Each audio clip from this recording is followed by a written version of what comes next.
안녕하세요. 정원에 부는 바람입니다. 요새 날씨가 참 좋지요. 입센 헨리 작품 중에 굉장히 유명한 명작이 있습니다. 인형의 집이라고 거의 많은 사람들이 알고 있죠. 거기에 주인공으로 로라라는 여성이 나옵니다.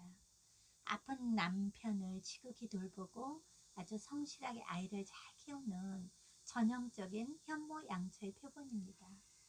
남편이 아프니까 치료를 시켜주고 돈을 빌려서라도 휴양지로 보내주고, 남편이 자존심을 상해할까봐 그 돈의 출처를 밝히지 못하고 있습니다.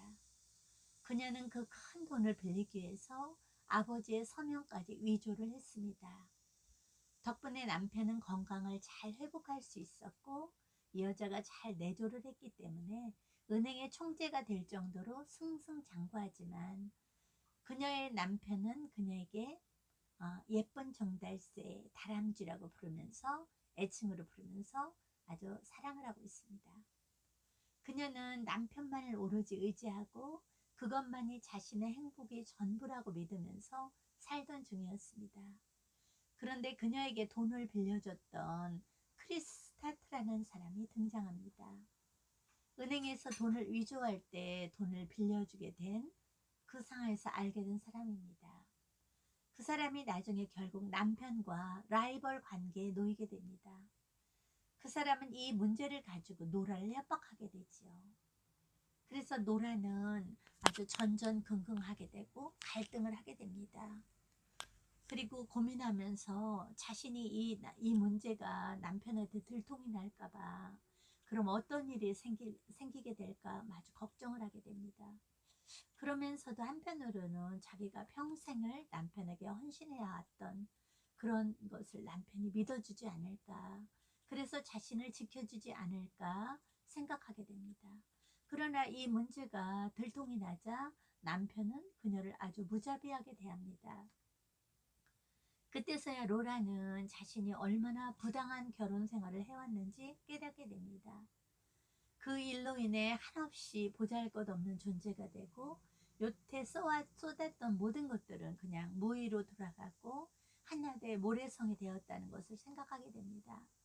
그래서 자신은 남편에게 그저 인형이고 장신구에 불과했으며, 그래서 본인은 그 자신의 책임과 거룩한 의무, 그 아내로서의 역할을 다했지만 그게 자신한테 아무런 보상이 되지 않았다는 것을, 오늘 저는 헌신에 대한 두 가지 유형에 대해서 말씀드리고 싶어요. 제가 우연히 TV를 보다가 책을 읽어주는 서재라는 프로에서 아주 특별한 것을 알게 되었습니다. 어떤 엄마가 가족들에게 지극정성으로 생선 가시를 발라서 가족의 밥수저에 올려놓았대요.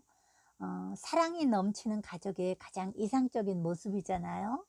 그런데 어느 날 아빠가 그런 말을 했다는 거예요. 아, 이봐, 이거 내가 직접 발라서 내가 먹고 싶을 때 먹으면 좋겠는데 그러면 안 될까? 하고 남편은 말하면서 아내 눈치를 봤다는 거예요. 그랬더니 아들들이 동시에, 아, 그래 엄마, 나도 그렇게 하고 싶었어. 내가 직접 생선 가시를 발라서 내가 먹고 싶을 때 좀 먹고 싶어. 이러면서 말을 했다는 거예요. 엄마는 이 모습을 보면서 폭탄 선언으로 그게 들렸대요. 그래서 엄마가 여태까지 가족을 위해서 기꺼이 생선 가시를 발라주고 또 가족들이 그것을 기뻐해 주기를 원했는데, 가족은 엄마의 그 사랑은 알고 있지만 그것은 엄마 스스로가 하고 싶었던 것이기 때문에, 엄마가 원하는 일이었기 때문에 그냥 거절을 못해서 있었던 것이지 그것을 원했던 것은 아니라는 거죠. 그래서 스스로 그런 경우는 스스로 하고 싶은 권리를 침해당했다고 심리적으로 느낀대요. 그렇게 표현을 하더라고요. 그것을 심리적으로 에이블링이라고 부른다고 합니다. 우리 엄마들이, 주부들이 가장 많이 하는 실수잖아요. 내가 그 가족들을 위해서 일방적으로 행하는 모든 것들을 가족은 그것을 원하고 사랑으로 받아들일 거라고 믿는다는 거죠. 그래서 엄마가 하는 일을 거절을 못하고 있었지만 가족들은 그게 다 자신의 뜻과 같지는 않았다는 거예요. 그래서 자기 뜻대로 하고 싶은 그 선택권에 대한 자유가 가족들에게 있다는 겁니다. 그래서 엄밀히 말해서 엄마의 일방적인 사랑이라는 거죠. 엄마는 그 말에 너무너무 충격을 받았다는 거예요.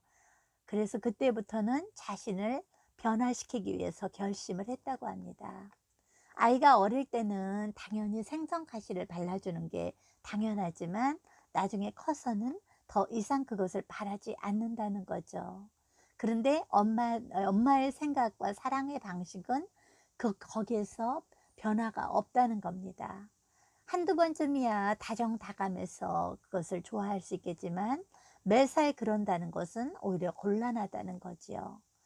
이것을 심리학적으로 에이블러라고 부르는데 상대방이 고마워하길 바라면서 억지로 계속하는 행동이라는 거예요. 그래서 상대가 그것을 고마워하지 않으면 섭섭해하고 원망해하고 나중에는 아유 내가 널 어떻게 키웠는데 그러면서 상대를 원망한다는 겁니다. 그런 얘기가 있더라고요. 사랑의 헌신에는 죄가 없지만 그 방법에는 문제가 있다는 말입니다. 내가 하고 싶어서 했는데 상대방이 그거를 안 알아줘서 자신의 그 희생으로 만족하지 않고 이제 상대를 원망하는 일로 끝나게 된다는 거예요. 그래서 이 문제를 우리가 잘 생각하고 파악을 해야 한다고요. 결국은 상대의 선택을 우리가 침해하는 것을 나의 일방적인 사랑으로 생각하고 상대한테 그거를 요구한다는 거죠. 여기에 어떤 문제점이 있는지 생각해 봐야 된다는 겁니다. 아, 내가 좋아서 한다는 일이 상대에게 다 좋다고 볼 수는 없다는 거예요. 그래서 우리가 좀 냉정한 말이지만 이걸 심리적으로 우리가 생각하고 분석해야 될 필요가 있다는 얘기입니다. 우리가 연인 관계에서도 그런 모습이 많이 나타나죠. 자신의 방식으로 상대를 사랑하는 겁니다. 근데 사랑의 가장 중요한 포인트는 상호 존중이라고 저는 생각을 해요. 그러니까 내 식으로 일방적으로 하는 게 아니고 저 사람이 있는 모습 그대로를 그냥 사랑해 주는 거죠. 그리고 나 또한 나의 그대로 모습을 사랑받고 존중받길 원하는 거죠. 저는 그게 참 사랑의 모습이라고 생각해요. 우리가 신앙적으로 확대를 해보면 하나님도 우리들 그런 식으로 사랑하시거든요. 하나로 막 명령을 하고 뭐 내 뜻대로 다 해라가 아니라 우리가 그걸 지키려고 노력을 하지만 하나님은 내 부족한 모습, 연약한 모습 그런 모습을 있는 그대로 이렇게 사랑을 하셔요. 자기 것이 아닌 책임감과 의무는 적법한 자에게 돌려주어야 한다. 이렇게 결론을 냈더라고요. 저는 이 프로를 정말 흥미진진하게 보았고 가족 간의 상호 존중이 이래서 필요한 거구나. 내가 하는 일방적인 사랑이 반대쪽에서는 불편한 사랑이 될 수 있고 과잉 포장이 된 사랑일 수도 있겠구나 하는 생각을 해보았습니다. 아이들은 이제 커서 지들이 알아서 하지만 최근까지도 남편에게 저는 생선 가시를 이렇게 발라주고 밥 위에 얹어주고 그런 것을 잘하고 있었거든요.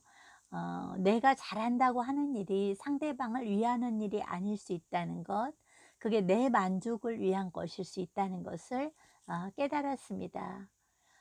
이렇게 사람의 심리의 내면적인 것을 분석하는 학문, 저는 그래서 이 심리학을 참 좋아해요. 재밌더라고요. 그래서 여기서 사랑의 두 유형이 나오잖아요. 하나는 노라처럼 일방적으로 아주 헌신하는 그런 사랑의 유형이 있고 또 하나는 내 만족, 내가 좋아서 막 상대방에게 퍼붓는 그런 에이블링의 사랑이 또 있다는 것을 이번 계기로 깨달았습니다. 참 재미있는 프로였고요. 여러분들도 이거에 대해서 어떤 의견을 갖고 있는지 댓글로 써주셨으면 감사하겠습니다. 오늘 하루도 행복한 하루 되시고요. 어, 건강 조심하시고 기쁜 날 가득한 날이 되기 바랍니다. 정원에 부는 바람이